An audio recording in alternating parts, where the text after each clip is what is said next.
গল্পের নাম ঝিনুক রাজ্য আর হাসির পরী। এক ছিল ছোট্ট একটি মেয়ে, নাম তার পিয়ালি। সে থাকতো এক সমুদ্রপাড়ের গ্রামে। পিয়ালি খুব দুষ্টু ছিল, কিন্তু সবার মুখে হাসি ফোটাতে ওস্তাদ। সে হেসে হেসে সবাইকে খুশি করে দিত। একদিন সমুদ্রের ধারে হেঁটে যেতে যেতে পিয়ালি একটা অদ্ভুত ঝিনুক কুড়িয়ে পেল।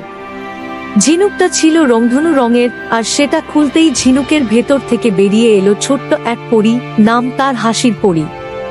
পরী বলল, তুমি যেহেতু সবার মুখে হাসি ফোটাও, আমি তোমাকে নিয়ে যাব আমার রাজ্যে, ঝিনুক রাজ্যে। পিয়ালি চোখ বড় করে তাকিয়ে বলল, সত্যি? আমি পরীদের রাজ্যে যাব? পরী মুচকি হেসে বলল, চলো, চোখ বন্ধ করো। চোখ বন্ধ করতেই পিয়ালি দেখতে পেল সে পৌঁছে গেছে এক জাদুকরি রাজ্যে, যেখানে গাছেরা গান গায়, মেঘেরা দোল খায়, আর নদী মিষ্টি চকলেটের মতো। সব পরীরা ওকে সোনালি ফুল দিয়ে স্বাগত জানালো। কিন্তু ঝিনুক রাজ্যে তখন এক সমস্যা চলছে। রাজ্যের হাসি ঝর্ণা শুকিয়ে গেছে। সেই ঝর্ণা থেকেই রাজ্যে খুশির জাদু আসত।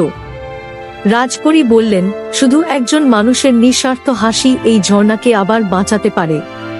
পিয়ালি তখন মঞ্চে উঠে একটা মজার গান গাইল আর সবার এমন ভাবে হাসালো যে রাজ্য কাঁপতে লাগলো হাসিতে।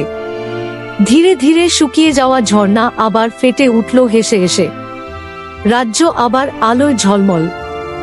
রাজপরী তাকে একটা জাদুকরি হাসির ফুল উপহার দিলেন, যেটা শুধু সে ব্যবহার করতে পারবে যখন কাউকে সত্যিকারের খুশি করতে চায়।